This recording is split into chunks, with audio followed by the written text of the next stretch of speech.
Eto na mga idol, nagsimula nang mag-practice sa kanilang kupunan ang mga Pinoy players natin overseas. Maraming umalis sa kanilang team at may iba naman na nananatili sa kanilang kupunan.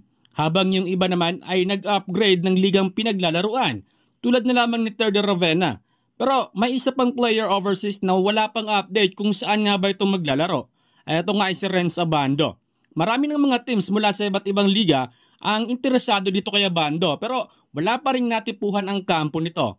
Pero ayon sa report ay open naman na maglaro si Abando sa PBA kaso nga lang ay kung mapabilang ito sa guest team. Ayon kasi sa report na nakatakda ng maging guest team sa paparating na PBA Commissioner's Cup ay etong ang Hong Kong Eastern.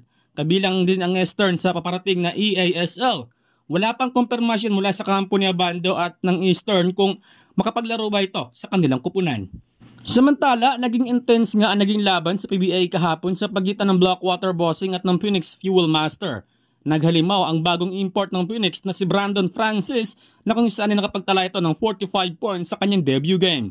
Umabot sa 19 points ang lamang ng Bossing matapos ang third quarter.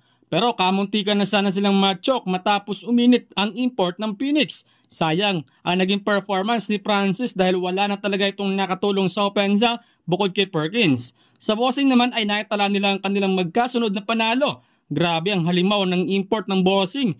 43 points lang naman mula kay King. Habang si Beerfield nakapagtala ng career high 32 points. Masyadong mabilis itong Bossing kumpara sa Phoenix. Sa laban naman sa pagitan ng Ginebra at NLEX Road Warriors ay pinataob lang naman ng Ginebra itong NLEX sa score na 119-91. Buhat mode si Stephen Holt sa kanyang 26 points.